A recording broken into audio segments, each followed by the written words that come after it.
नमस्कार। ज्योतिष परामर्श केंद्र जागेश्वर धाम के YouTube चैनल पर आपका स्वागत है। मैं हूं ज्योतिषी भुवन चंद्र पांडे। आज हाजिर हूं आपके लिए लेकर ज्योतिष में आपका भाग्य भाव, आपके जीवन में आपका भाग्य कितने वर्ष की उम्र में उदय होगा, यह आज का विषय है।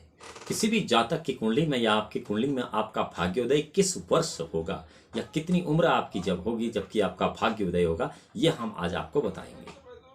जन्म से लेकर मृत्यु पर्यंत आप अगर कठोर परिश्रम करते हैं, उसके बाद भी यदि आपको अल्प सुख की प्राप्ति है तो यह आपका भाग्य का कारण है।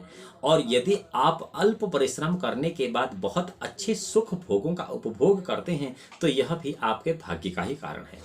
किसी भी जातक की जन्म कुंडली में उसके जन्म से लेकर मृत्यु पर्यंत बाल्य अवस्था, युवा अवस्था, वृद्ध आश्रम और ग्रस्त जीवन में जितने भी भौतिक या जितने भी आध्यात्मिक सुखों का उपभोग उसके द्वारा किया जाता है, वह सब उसके भाग्य पर निर्भर होता है। आज हम आपको बताएंगे कि आपकी जन्म कुंडली में आपके भाग्य स्थान में कौन सा ऐसा ग्रह है जो आपके भाग्य का कारक है और आपका भाग्य उदय कितने वर्ष की आयु में होगा।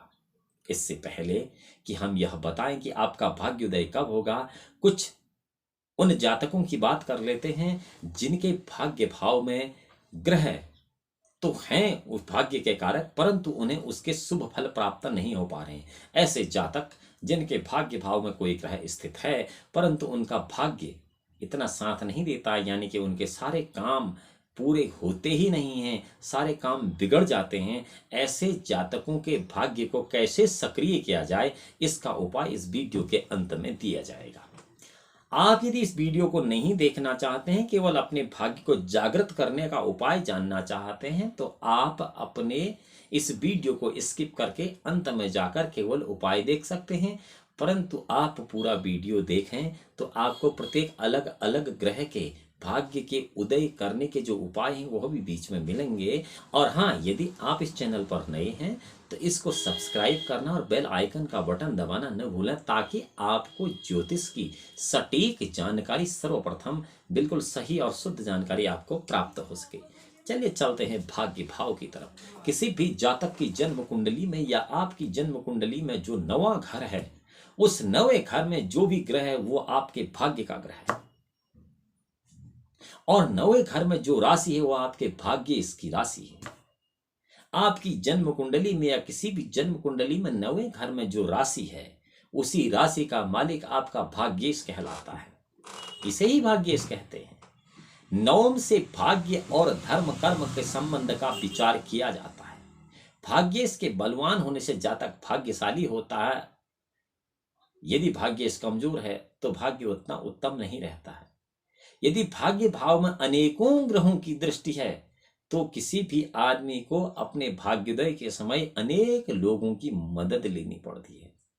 यही नहीं, यदि भाग्य भाव में किसी ग्रह की दृष्टि नहीं है परंतु भाग्येश अत्यंत प्रबल और मजबूत है, तो ऐसा जातक बिना किसी की मदद से अपना मजबूत भाग्य के बल पर अपना कोई भी कार्य सिद्ध कर लेता है।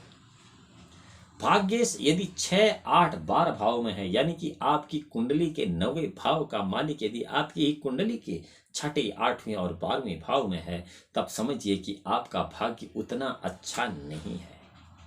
परंतु यदि आपका भाग्य भाव का स्वामी किसी एक केंद्र स्थान 1, 4, 7, 10 या 5, 9, 11 इन 3 त्रिकोणों में से कहीं एक है, तब आप उत्तम और अति उत्तम भाग्यशाली होते हैं। नवम भाव का स्वामी यदि धन भाव में गया है और दसम भाव के स्वामी से युत है या दृष्ट है, अर्थात नवम भाव का स्वामी धन भाव में है और वह दसम भाव के स्वामी से युत है, या दसम भाव का स्वामी भी धन भाव में है, या फिर यह गुरु और शुक्र से दृष्ट है, तो ऐसा व्यक्ति भी अत्यंत महाप्रबल भाग्यशाली होता है। नवम भाव में गुरु और शुक्र से युत दृष्ट अगर भाग्येश है तो ऐसा जातक अत्यंत भाग्यवान होता है। अब आपको बता देते हैं कि आपका भाग्य उदय कितने साल में होगा।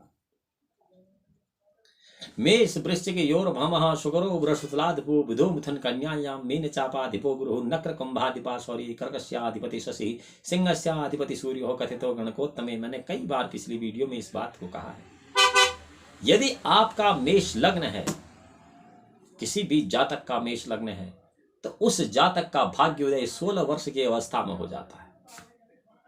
16 वर्ष की आयु में उसे अपने जीवन को, अपनी आजीविका के लिए या अपने पूर्ण जीवन के लिए कुछ ऐसे रास्ते मिल जाते हैं जहां से आजीवन उन रास्तों पर चलकर वह अपने जीवन के परम सुख भोगों को प्राप्त करता है। वृष राशि के जातक, जिन जातकों का वृष राशि का लग्न है, ऐसे जातकों का भाग्य उदय 36 वर्ष की अवस्था में होता है। 36 वर्ष से पूर्व ये जातक अत्यंत परेशान और अत्यंत कष्टकर जीवन भोगते हैं, ऐसा देखा गया है। वृष लग्न में 36 वर्ष की आयु में जातक का भाग्य उदय होता है और 36 वर्ष की आयु के पश्चात मृत्यु पर्यंत वह व्यक्ति बहुत अच्छे सुख भोग करता है। तीसरा लग्न मिथुन लग्न जिन जातकों का है, मिथुन लग्न के जातकों का भाग्य उदय भी वृष लग्न के जातकों की तरह 36 वर्ष की आयु में ही होता है। इससे पूर्व मिथुन लग्न के जातकों का भी भाग्य उदय नहीं होता है। कर्क लग्न का जातक मेष लग्न के जातक की तरह 16 वर्ष की आयु में ही भाग्योदय का भागी होता है। अर्थात कर्क लग्न के जितने भी जातक हैं, इनका भाग्योदय 16 वर्ष की अवस्था में हो जाता है। 16 वर्ष की अवस्था में इन लोगों को अपने जीवन के लिए एक बेहतरीन रास्ता मिल जाता है, जहां से ये अपने जीवन को बहुत अच्छे से चला लेते हैं। कर्क लग्न के बाद सिंह लग्न जिन जातकों का है, सिंह लग्न के जातकों के लिए उनके जीवन में भाग्योदय के वर्ष होते हैं 28, यानी कि सिंह लग्न के जातक 28 वर्ष की आयु में ही इनका भाग्योदय होता है। सिंह लग्न का कोई भी जातक है तो उसका भाग्योदय 28 वर्ष की अवस्था में होता है। 28 वर्ष की अवस्था तक वह उतने सुंदर शारीरिक, मानसिक या वैचारिक सुखों का उपभोग नहीं कर पाता है। कन्या लग्न जिन जातकों का है, कन्या लग्न के जातकों का भाग्योदय 25 वर्ष की अवस्था में हो जाता है। 25 वर्ष की अवस्था में इन्हें जीवन के लिए संपूर्ण रास्ते मिल जाते हैं और ये अपना संपूर्ण जीवन सुख के साथ कन्या लग्न की कुंडली वाले 25 वर्ष से अपना भाग्योदय करने के बाद शुभाशुभ फलों का भोग करने लग जाते हैं। तुला लग्न के जो जातक हैं, जिनकी आयु, जिनकी तुला लग्न की कुंडली है, ऐसे जातकों का भाग्योदय 32 वर्ष की अवस्था में होता है। समझ लीजिए, तुला लग्न के जातकों का भाग्योदय 32 वर्ष की अवस्था में होता है और 32 वर्ष की अवस्था से पूर्व ये उतने भाग्यशाली नहीं होते हैं जितने कि 32 वर्ष की अवस्था के पश्चात होते हैं। यदि तुला लग्न की कुंडली में चतुर्थ भाव में राहु है, तब थोड़ा सा भाग्य कमजोर हो जाता है, क्योंकि यह तुला लग्न का स्वामी शुक्र भी है और शुक्र भाग्येश होने के साथ साथ अष्टमेश में यदि शनि के साथ हो तो भी यह भाग्योदय में थोड़ा बाधाकारक होता है। वृश्चिक लग्न की जिन जातकों की कुंडली है, उनका भाग्य उदय 24 वर्ष की अवस्था से हो जाता है। वृश्चिक लग्न के जितने भी जातक हैं, 24 वर्ष की आयु के उपरांत राजनीति किसी भी प्रकार की, वह चाहे सक्रिय हो या असक्रिय हो, इनमें अपना भाग्य उदय उन जातकों का हो जाता है जिनका वृश्चिक लग्न होता है। धनु लग्न के जातकों का भाग्य उदय 22 वर्ष की अवस्था में शुरू हो जाता है। किसी भी ऐसे जातक का जिसका धनु लग्न है, उसका भाग्योदय काल 22 वर्ष होता है। 22 वर्ष की आयु में ऐसे जातक अपने जीवन के आजीविका सहित अन्य सभी सामाजिक, आर्थिक और पारिवारिक जीवन के लिए रास्ता बना लेते हैं। मकर लग्न की कुंडली जिन जातकों की है, उनका भाग्योदय का काल 32 वर्ष की आयु है।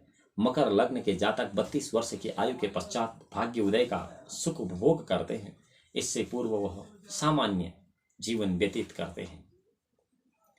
कुंभ लग्न का जो भाग्य उदय काल है, वह भाग्य उदय काल 25 वर्ष है।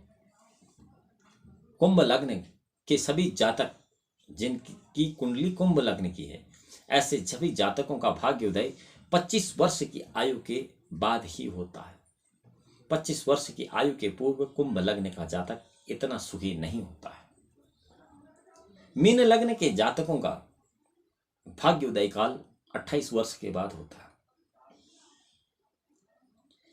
किसी भी जातक की यदि आपकी मीन लग्न की कुंडली है तो यह समझिए कि आपकी आयु अगर 28 वर्ष से कम है और आपको लगता है कि हम थोड़ा परेशान है, तो आपको यहाँ परेशान होने की जरूरत नहीं है, क्योंकि मीन लग्न की कुंडली वाले जातकों का भाग्योदय काल ही 28 वर्ष होता है।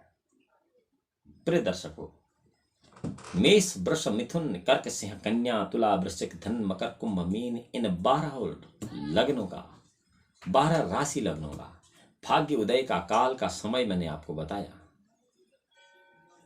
अब यह बताते हैं कि जिन जातकों की कुंडली में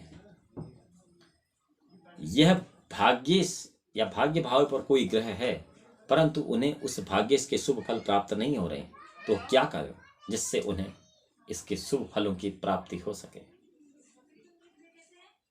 इसके लिए इन सभी 12 लग्नों के स्वामियों के स्तुति का एक मंत्र है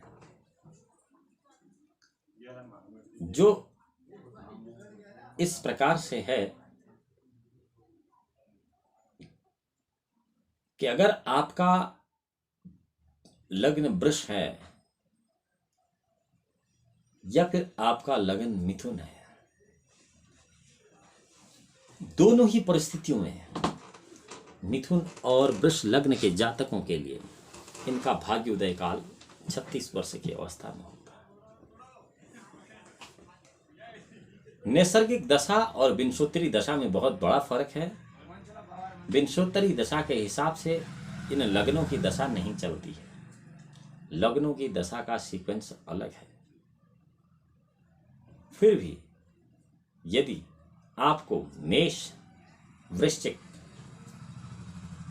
तुला, मकर 4 राशियों के लग्न हैं और आपके भाग्य भाव का अधिपति आपको शुभ फल नहीं दे रहा है, तो आपको ओम नमः कमलवासिन्ये नारायण्ये नमो नमः, कृष्णप्रियाय सततम महालक्ष्मी नमो नमः, पद्म परीक्षणाय पद्माशाय नमो नमः, सर्वसंपत् स्वरूपिण्ये सर्वाराध्ये नमो नमः, हरिभक्त प्रदादात्रे हर्षदात्रे नमो नमः। कंटिन्यू इस पूरे अष्टक का जाप करना चाहिए जिससे आपका भाग्य जागृत हो जाएगा। इसके बाद वृष, वृश्चिक, सिंह और कुंभ के जो स्थिर लग्न के जातक हैं, यदि इनके भाग्योदय में कोई कमी है तो इन्हें जो उपाय करना चाहिए वह नमस्ते देवी गायत्री सावित्री त्रिपदे अक्षरी अजरे अमरे माता त्राहि मां भवसागरात्, नमस्ते सूर्य संकाशे सूर्या भावित कमले ब्रह्म विद्ये वेद माता नमस्ते, अनंत कोटि ब्रह्मांड व्यापिनी ब्रह्मचारिणी नित्यानंदे महामाई परेशानी नमस्ते, त्वं ब्रह्मम तुम हरि साक्षात् दुरम इंद्रम देवता मित्र स्तम मनस्तम तुम अग्नि अश्विन भगा। इस पूरे अष्टक का आपको जाप करना चाहिए। वृश्चिक, सिंह, कुंभ इन स्थिर राशियों के ये जाप भाग्योदय को बहुत जल्दी प्रबल कर देगा। उसके बाद मिथुन, कन्या, धन, मीन के लिए जो भाग्य को जागृत करने का मंत्र है वह है, क्योंकि मिथुन, कन्या, धन, मीन बुध और बृहस्पति की ये राशियां हैं, इनके लिए जो भाग्योदय का कारक ग्रह है उसके लिए जो मंत्र है वह ओम बृहस्पति अति यदो अर्हाद धमद्भात कृत मंजनेशु यदिच्छवसरित प्रजात तदमास द्रवणम देह चित्रम। इस मंत्र का जाप करके आप अपने इस भाग्य इस ग्रह को जगा सकते हैं। प्रिय दर्शकों, अगली वीडियो में फिर मिलते हैं, तब तक के लिए भगवान भोलेनाथ आपका परम कल्याण करें। नमस्कार।